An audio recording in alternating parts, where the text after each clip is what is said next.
Seolah-olah Muhammad itu Bukan ada di bicara hadapanmu. kita. Assalamualaikum ya ayuhan Nabi. Dengarkan. Anda ngomong sama Muhammad langsung. Mana Enggak, sih? dengarkan. Kita itu sedang bersolawat kepada Nabi Muhammad. Berarti Muhammad masih hidup nggak? Keselamatan. Sudah meninggal dunia. Sudah meninggal tapi Kenapa? Anda bicara kepada dia. Emang kenapa Ya kita mendoakan beliau? Dengarkan. Ya Rasulullah, wahai Rasulullah. Anda bilang itu sama Muhammad, wahai Rasulullah, tapi Muhammad sudah meninggal. Salahnya di mana ketika kita Bukan mendoakan salahnya di baginda, mana. bersolawat itu apa salahnya? Ketika kami orang Kristen, Yesus kata kami di gereja, kalian lewat. Jangan berisik, orang Kristen lagi nyembah Yesus. Kami kan di gereja nih, panggil-panggil. Yesus, dengar dulu. Kami panggil-panggil Yesus di gereja. Kami gitar-gitaran, pukul-pukul gendang.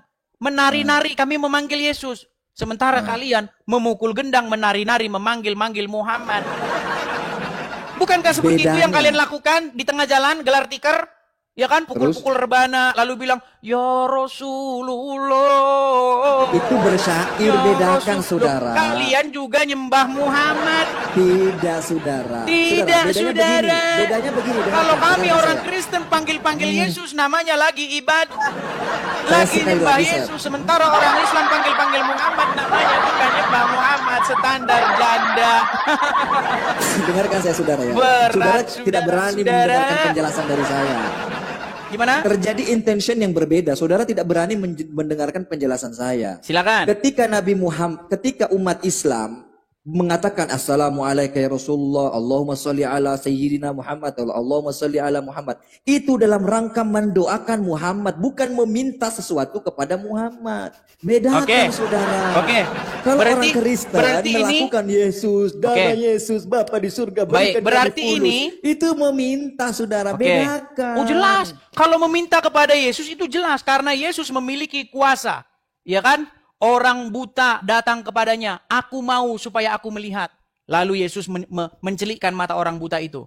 Di dalam Al-Quran disebutkan, Isa itu mencelikkan mata orang buta, betul? Menyembuhkan orang kena kusta, betul? Membangkitkan orang mati, betul? Betul. Bahkan dia menciptakan burung, betul? Dari yang tidak ada menjadi ada, betul? Wallahu a'lam, dari yang tidak ada menjadi ada. Makanya saya bilang, karena Yesus memiliki kuasa, dia berkata, segala kuasa baik di sorga dan di bumi telah diberikan kepadaku. Makanya ketika Yesus memiliki kuasa untuk membangkitkan, menghidupkan orang mati, kenapa? Kenapa Muhammad tidak punya kuasa? Tetapi kalian malah nekat mengikuti dia. Kalian nekat mengikuti orang yang ada dalam alam kubur. Seharusnya kita itu dipimpin oleh firman-Nya yang menjadi manusia, bukan dipimpin oleh mayat dalam kubur, saudara. Dengar lagi, sudah selesai belum? Silakan. Saudara, ketika saudara tadi mengatakan telah diberikan, berarti kan ada yang memberikan toh? Oh jelas. Iya. Kenapa saudara tidak menyembah yang memberikan itu? Nah ini. Begitu saudara. Baik. Sekarang saya tanya Anda. Yang Anda maksud menyembah itu apakah begini-begini? Ya, Gini? termasuk. Nah, makanya saya bilang kami tidak begitu. Tidak begitu. Apa sih yang dimaksud dengan penyembahan di dalam iman kami? Ya, di dalam bahasa Ibrani-nya sebenarnya itu bukan menyembah, yang Anda maksud itu beribadah. Kenapa Anda tidak beribadah kepada Bapa di sorga saja? Kenapa Anda beribadah kepada Yesus? Makanya saya kasih tahu pengertian ibadah itu apa. Ibadah itu bahasa Ibrani-nya dari kata avodah. Apa itu avodah? Avodah itu merupakan melakukan pekerjaan yang disuruhkan kepadanya. Itu artinya, arti daripada avodah. Contohnya begini, ya. Bapa di surga memerintahkan, tolong kamu jangan mencuri, jangan berzina, jangan bersaksi dusta, kasihilah sama manusia. Nah itu ketika Anda lakukan, itulah yang disebut dengan avodah. Melakukan apa yang diperintahkan kepadanya. Menghambakan diri maksudnya. Dari kata abdi atau hamba. Di dalam Al-Quran itu katanya ibadah. Avodah bahasa Ibraninya. Penghambaan diri. Nah sekarang begini. Bagaimana cara saya menghambakan diri kepada Bapa? Beribadah kepadanya. Caranya saya harus menghambakan diri kepada perkataannya, firmannya. Loh? Bagaimana cara saya patuh kepada Bapa di surga? Caranya patuh kepada firman-Nya. Seperti orang Islam juga lakukan. Bagaimana caranya taat kepada Allah? Harus mentaati firman-Nya. Itu cara taat kepada Allah itu caranya taat kepada firman-Nya. Nah, cara taat kepada Bapa di surga itu taat kepada firman-Nya. Dan firman-Nya itu telah menjadi manusia dan tinggal di tengah-tengah kita. Namanya Yesus. Makanya peribadahan kepada Yesus, ketaatan kepada Yesus, itu adalah bentuk ketaatan kepada Bapa di surga. Nah sekarang Yesus sudah naik ke surga, diutus lagi yang namanya Roh Kudus, supaya tinggal di hati manusia. Nah ketaatan kepada Roh Kudus itu bentuk ketaatan kepada Bapa di surga. Jadi Yesus dan Roh Kudus itu bukan Tuhan lain, bukan suatu otoritas lain. Jadi beribadah kepada Yesus atau Roh Kudus atau ketaatan kepada Yesus dan kepada Roh Kudus bukan ketaatan kepada ilah lain atau Allah lain. Nah, yang orang Islam lakukan justru sebaliknya. Orang Islam taat kepada Allah dengan cara taat kepada Muhammad. Nah, Ini makanya saya penjelasan bilang saudara. baik Allah dan Muhammad itu Allah lain, ilah Penjelasan lain. saudara mengenai Begitu. penjelasan saudara dalam menyikapi Yesus itu berbeda dengan penjelasan yang selama ini saya dengarkan, saudara. Mungkin Makanya saudara ini Anda sempalan tanyanya mungkin. sama saya, Anda tanyanya Enggak, sama saya orang yang duga pernah saudara ini baca sempalan. Bible. Begitu. Bagaimana? Sempalan Kristen. Saya duga saudara ini sempalan dari Kristen begitu. Karena sangat jauh berbeda dengan Loh, apa yang saudara jelaskan. makanya Anda itu tanya sama orang yang baca Bible. Anda jangan tanya sama orang nggak baca Bible. Yang di dalam Bible itu dikatakan seperti itu. Yesus itu datang daripada Bapa di surga. Ya kan? Dia itu otoritas yang datang daripada Bapa di surga. Jadi penghambaan diri kepada Yesus itu penghambaan diri kepada Bapa. Makanya di dalam Bible itu nih, saya katakan. Nih ya, saya bacakan ayatnya nih. Biar Anda mengerti. Iya. Kita pakai ayat saudara-saudara ya nih. Sambil Anda bicara nggak apa-apa. Sambil Anda bicara. Apa yang saya bicara nggak didengarkan? Lanjut aja, saya dengarkan dulu. Nih ya, saya bacakan ya nih. Bentar.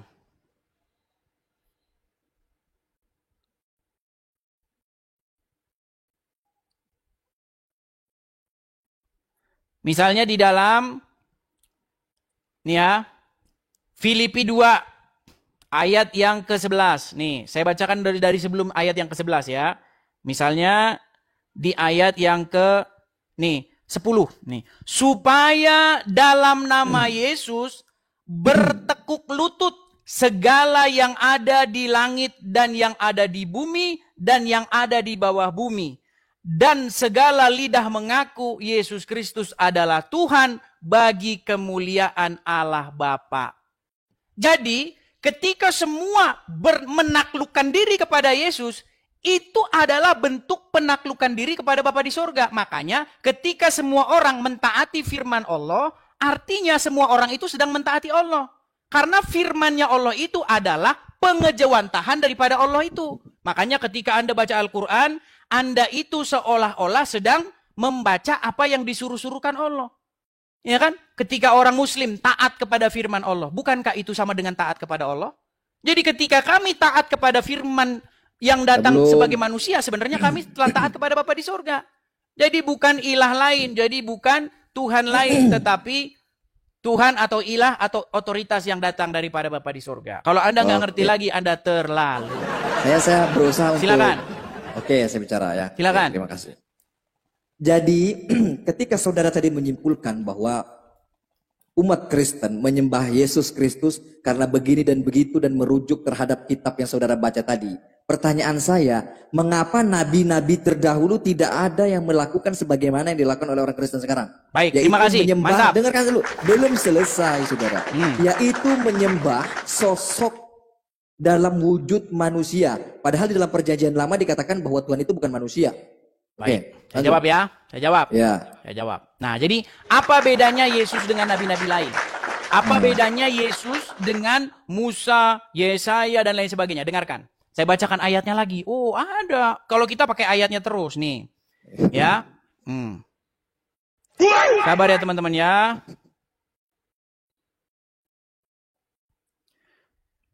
Baik, saya bacakan ya. Yesus membuat perumpamaan tentang kebun anggur ya. Nih, saya bukakan di dalam Lukas pasal yang ke-20. Sekali-kali kita ngajarkan kekristenan ya. Kita mulai dari ayat yang ke-9. Nih. Lalu Yesus mengatakan perumpamaan ini kepada orang banyak. Seseorang membuka kebun anggur, kemudian ia menyewakannya kepada penggarap-penggarap, lalu berangkat ke negeri lain untuk waktu yang agak lama. Dan seterusnya, karena ini panjang, saya persingkat aja. Selanjutnya ia menyuruh hamba yang ketiga, tetapi orang itu juga dilukai mereka, lalu dilemparkannya keluar kebun itu. Maka kata tuan kebun anggur itu maka kata tuan pemilik kebun anggur itu, apakah yang harus kuperbuat? Aku akan menyuruh anakku yang kukasihi, tentu ia akan mereka segani. Jadi bedanya Yesus itu di mana saudara ya? Di mana biar saya konfirmasi. Itu saudara baca di mana tadi? Saya lupa. Di dalam Lukas pasal yang ke-20. Lukas. Saya kan berbicara perjanjian lama, saudara. Itu kan Lukas kan buatan perjanjian lama atau bukan? Bukan kan? Bukan perjanjian lama Lukas itu. Bukan. Pertanyaan Anda apa tadi? Apa bedanya Yesus dengan nabi-nabi yang lain itu? Perjanjian lama. Iya, saya kan berbicara mengenai perjanjian lama. Semestinya saudara mengambilkan rujukan dari perjanjian lama. Oke, baik. Baik. Begitu, yang Anda pertanyakan di mana ada nabi-nabi yang taat kepada firman Tuhan, begitu? Bukan, saya mengatakan begini. Ketika saudara tadi menjelaskan Yesus Kristus diangkat sebagai Tuhan dengan rujukan berdasarkan kitab ini, ayat begini dan segini dan seterusnya. Saya bertanya, mengapa hal tersebut tidak diimplementasikan oleh nabi-nabi terdahulu di perjanjian lama? Begitu, saudara. Maksudnya? Seperti Musa dan seterusnya. Maksudnya Musa ngapain? Kenapa dia tidak menyembah sebagaimana yang disembah oleh Kristen? Yaitu sosok yang menyembah itu maksud Anda begini-begini? Ya pokoknya lengkaplah beribadah, makanya saya bilang, makanya ganti dulu bahasa-bahasa yang tidak tepat. Ini harusnya pertanyaannya. Di mana nabi-nabi terdahulu itu beriman kepada sosok sebagaimana yang disembah oleh Kristen. Karena waktu itu Yesus belum datang sebagai manusia. Nah, mengapa dia bisa jadi Tuhan di belakangan? Gitu. Oke, sekarang saya tanya, kenapa Muhammad bisa jadi nabi? Nabi-nabi terdahulu nggak ada yang anu Muhammad, kenapa? Ya karena dia nabi bukan Tuhan. Nah, makanya kita ini punya kendala besar mengenai sebuah pengertian kosakata. Di dalam Islam, pengertian kosakata menyembah itu artinya begini. Makanya kalau itu seperti itu pengertian Anda, makanya kalian itu nggak boleh tidur. Ya sudah begini aja, saya rubah. Orang Islam itu nggak boleh tidur, nggak boleh. Mulai error lagi sudah. Sekarang saya tanya. Tujuan Allah menciptakan manusia untuk apa? Beribadah. Untuk beribadah. Kenapa orang Islam tidur? Kenapa? Tidur? Ya waktunya tidur lah. Makanya saya tanya, Anda diciptakan untuk beribadah, bukan untuk tidur. Betul? Waktunya tidur ya tidur. Nggak ada dikatakan untuk waktunya, nggak ada. Tujuan daripada Allah menciptakan manusia tiada lain dan tiada bukan hanyalah untuk beribadah. Nggak ada yang lain daripada itu, betul? Ada. Allah ciptakan malam untuk istirahat. Allah ciptakan siang untuk mencari nafkah. Oke, sekarang saya tanya.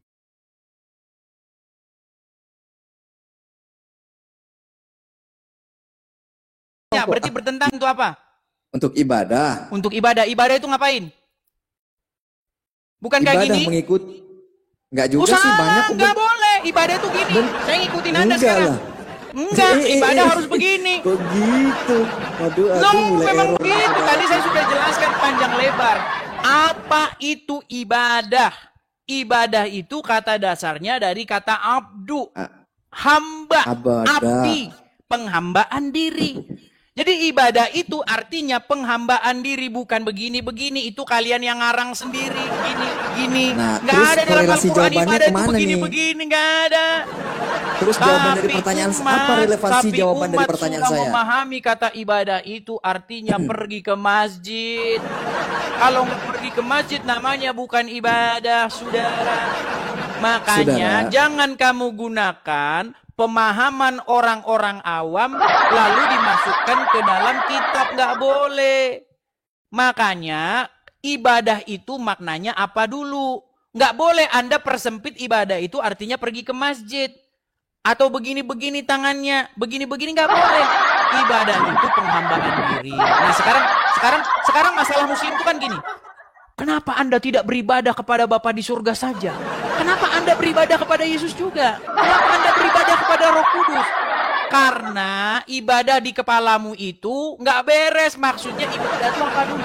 Ibadah Berarti itu pertanyaan saya nggak bisa dijawab nih, Dis. diri, melakukan Berarti pertanyaan saya nggak bisa dijawab nih, kehendak Dis. dia. Gitu loh. Berarti pertanyaan saya nggak bisa dijawab nih. Udah saya Pertanyaan jawab, masalahnya IQ Anda nggak sampai. Berat ini saudara. Berat, ini, saudara-saudara. Berat ini saudara. Berarti nggak bisa Nah, jawab jadi ya? begitu Ajam. Jadi gini ya, Ajam ya. Sudahlah. Sebenarnya begini loh. Bagaimana sih cara seorang muslim itu beribadah kepada Allah? Bukankah dengan cara mentaati perintah-perintahnya? Betul? Iya betul. Iya. Bagaimana Kalau cara betul, saya betul kan? beribadah atau berbakti kepada Bapa di surga? Caranya melakukan perintahnya. Nah, salah satu perintah Bapa di surga itu adalah supaya kami mendengarkan, taat, patuh kepada anak yang diutusnya. Jadi ketika kami patuh, taat, tunduk kepada Yesus, itu artinya ibadah itu. Taat, takluk, patuh, tunduk kepada Dia. Dan umat Perintah muslim untuk ibadahnya kepada Muhammad. Karena Perintah umat untuk muslim taat takluk, kepada taat, Yesus tunduk itu kepada, kan ada di perjanjian lama atau di perjanjian baru pertanyaannya? di perjanjian lama dan perjanjian baru. Di mana perjanjian lama untuk taat kepada Yesus? Coba tunjukkan saya. Namanya bukan Yesus di situ. Aduh. Karena gimana nama itu? Yesus itu baru diberikan setelah Maria mengandung dan melahirkan. Baru di situ diberi nama Yesus. Sebelumnya Yesus itu adalah firman Tuhan. Makanya di dalam Yesus Bible adalah itu selalu firman firman Tuhan. Firman Tuhan datang kepada Musa. Firman Tuhan datang kepada Berarti Elia. sebenarnya yang Firman disembah Tuhan. ini siapa? Yang dipertuhankan dan yang disembah dan yang diberikan peribadatan. Ini Masih firman atau tanya Tuhan? lagi yang dipertuhankan Wah, lagi. Allah, Dari awal Allah. saya bilang mempertuhan itu apa? Sudah Anda jawab, mempertuhan itu adalah melakukan kehendak-kehendaknya dan menjauhi larangannya. Itu mempertuhan. Lalu sekarang yang ditanya, lalu kita mempertuhan siapa nih? Ya mempertuhan Bapa di surga. Caranya gimana? Caranya dengan cara melakukan kehendak-kehendak dan keinginan-keinginan Roh Kudus itu. Keinginan Roh Makanya Kudus ya atau mempertuhan keinginan Roh Bapa? Kudus, ya mempertuhan Yesus, ya Keinginan mempertuhan Roh Kudus Bapa. atau keinginan Bapa? Maksudnya keinginan Roh Kudus atau keinginan Bapa? Siapa yang benar? Keinginan Roh Kudus itu adalah keinginan Bapa di surga. Berarti pertanyaan saya belum ada jawabannya nih, yang tadi. Oh, belum ada jawabannya gimana? Aduh, yang tadi saudara. Sekarang Roh Kudus itu melakukan kehendak-kehendak Bapa di surga. Ia akan menginsyafkan manusia. Ia akan mengisapkan dunia ini dari dosa-dosa. Jadi keinginan Roh Kudus itu adalah keinginan Bapa di surga. Karena itu rohnya Bapa di surga. Roh Kudus, roh dari Tuhan. Itu ya. Lah, Anda mahamin gitu aja, Anda nggak bisa-bisa gimana? Enggak, baru dengar. Ini penjelasan yang begini-gini baru dengar saya. Gitu. Loh, sekarang saya pertanyaan saya tanya, belum ada jawabannya ketika Muslim patuh sama Muhammad, sama nggak itu sejatinya dengan patuh kepada Allah? Sama. Sama. Ketika saya tahluk, tunduk, patuh kepada Yesus, sejatinya itu saya tahluk, tunduk kepada Bapa di surga. Karena Yesus pengejawantahan dari Bapa di surga. Pertanyaannya kembali, ini berarti gak dijawab-jawab nih. Di mana di perjanjian lama, nabi-nabi terdahulu melakukan peribadatan, penyembahan, penuhanan sebagaimana dilakukan oleh Karena di Kristen dalam kepada otakmu peribadatan itu kayak begini. Aduh, mutar Makanya saya kesini bilang gak lagi. ada. Aduh, ini Di lengkap dalam loh saya bilang. Bible itu yang Memang, dimaksud memang. avodah, penghambaan diri itu adalah melakukan kehendak Bapa di sorga. Itu yang dimaksud dengan avodah, ibadah. Aduh, Sedangkan berat di dalam memang agama ini, Islam berat, ibadah berat. gini-gini ya kagak ada. Begitu terus sih, Bis. Pertanyaan saya loh sederhana sekali. Jawab. Siapa tahu saya tertarik dengan agamamu kan? Coba jawab. Di Gimana Anda mau dari tertarik, orang Anda saja masih mengikuti mayat dalam kubur? Aduh, kenapa kamu keberatan? Lu Bis? masih Pasti mengikuti nggak lama mayat, lagi kamu makanya suruh saya saya turun. bilang setidak-tidaknya Anda pergi dulu dari ajaran-ajaran kuburan. Anda saja masih mengikuti ajaran-ajaran kuburan. Saya nggak ikuti ajaran-ajaran kuburan. Sekarang saya Kuburan tanya, mana Muhammad saya ada di ikuti, mana? Bis? Muhammad ada di alam barzakh. Di kuburan betul.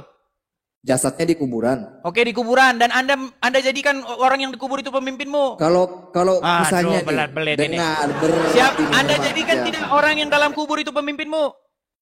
Dengarkan saya, dengarkan. Saya mengikuti jangan ajaran. ngeles, jangan dulu. Apakah Anda menjadikan orang dalam kubur sebagai pemimpinmu? Berat ini, takut dia ini, Berat, saudara-saudara. Takut lagi saudara ini. Sebentar lagi saya disuruh turun nih, takut dia ini.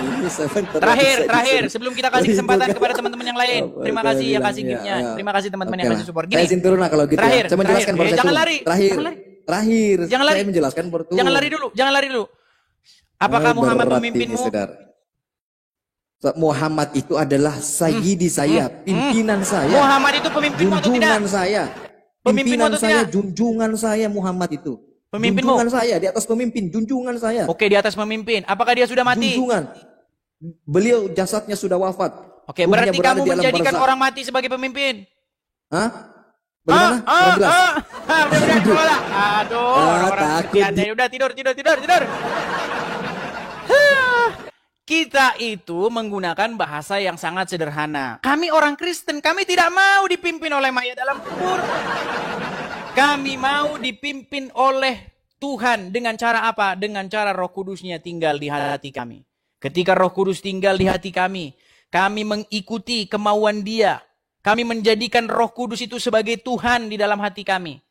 Ya, yang menjadi raja, menjadi kepala. Itu artinya kami sedang mentuhankan Bapa di sorga. Jadi mustahil seseorang itu menjadikan Bapa di sorga sebagai Tuhan tanpa menjadikan Roh Kudusnya sebagai Tuhannya. Tanpa menjadikan Yesus sebagai Tuhannya. Nah, masalahnya di otak kalian itu menjadikan Tuhan itu kayak apa? Karena di otak kalian itu yang dimaksud menjadikan Tuhan itu kayak begini-begini. Nah, itu namanya menjadikannya sebagai Tuhan. Kalau kami nggak begitu. Gitu loh. Ketika Yesus, Roh Kudus, Bapa menjadi Tuhan, artinya Roh Kudus, Bapa dan Yesus itu memerintah hidupmu. Kamu melakukan kemauan-kemauan Bapa di sorga, kemauan-kemauan Yesus, kemauan-kemauan Roh Kudus. Itu maksudnya mempertuhan itu. Jadi Anda bohong, menjadikan Bapa sebagai Tuhan, tapi korupsi. Bohong menjadikan Bapa di sorga sebagai Tuhan, tapi bersaksi dusta. Itu namanya bohong. Makanya saya sudah terus-menerus tiap hari mempertuhan tuh apa, Dul? Karena di kepalamu mempertuhan itu kayak begini-begini, itu namanya mempertuhan. Gitu loh. Nah, di dalam Bible kita itu wajib menjadikan Bapa di sorga itu sebagai Tuhan. Jangan ada padamu Allah lain atau ilah lain atau Tuhan lain. Enggak boleh ada padamu sebuah otoritas lain. Gitu loh. Ilah-ilah itu artinya itu otoritas. Ya. Sebenarnya itu diambil dari kata el. Ya, sebenarnya bahasa orang-orang Timur Tengah itu el atau al itu sama itu. Seperti Baal atau el. Itu artinya itu suami. Tahu nggak pengertian suami itu apa di dalam dunia Timur Tengah? Suami itu kepala. Gitu loh. Jadi di dalam masyarakat atau kultur budaya Timur Tengah, suami itu merupakan kepala yang Nah, makanya di dalam Bible Tuhan itu diumpamakan sebagai suami dan orang Israel itu sebagai istrinya.